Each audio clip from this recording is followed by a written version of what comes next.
How y'all doing? This Rob Burnham here, Preacher Man R&B in the Snooks of Richard Land Comics. This time I'm doing another episode of Flash Reviews. This time I'm reviewing Flash Season 9, Episode 10.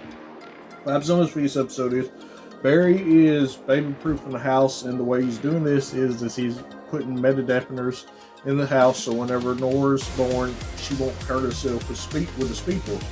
Well, after this, Barry gets sucked back to the year 2000 by the new Avatar, the Speed Force. And this new Avatar winds up possessing Joe West of this time. And before this, Barry's trying to find Tina McGee, that way he could go home. And he talks to Joe, but Joe really doesn't trust him because Barry can't tell him nothing. And then Barry winds up getting knocked out by the Reverse Flash and found by his parents, and his parents take him to the hospital. Well, after this, Joe finds this crystal that he grabs, and this is how the Speed Force Avatar gets inside of Joe. So now Barry wakes up in the hospital. He's trying to leave because he can't mess up the timeline, and his mother's not taking no for an answer and wants to have dinner with him and all this other stuff. Well, what happens is Barry runs into the Reverse Flash, and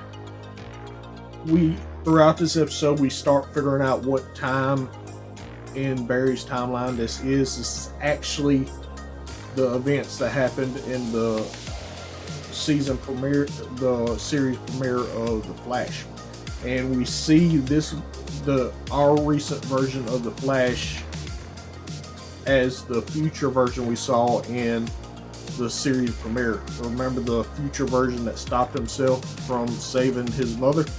But what happens is Barry is trying to stop Eobard, but Eobard goes to attack and try to kill Barry. So Barry goes in, fights off Eobard, saves himself, but leaves his mother behind because it's a fixed point in the timeline. His mother must die. And the Reverse Flash winds up killing his mother and then gets stuck in the year 2000.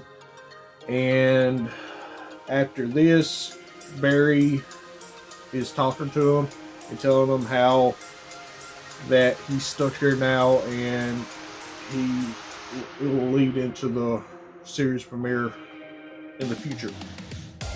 But Barry gets sucked back, and when he gets sucked back, I'm guessing he's going back to his timeline. We'll have to see what happens with that.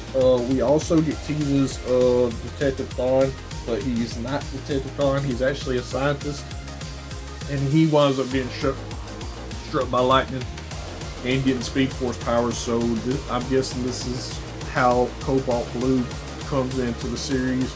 Let's see what happens with that. Other than that, that's all that really happened. My question for y'all is, now that Eddie Thawne is back, what's going on for that? As always, Rob Burnham, make your Preacher Man R&B sign out. Guys, do you awesome. This is another episode of Richard Land Comics.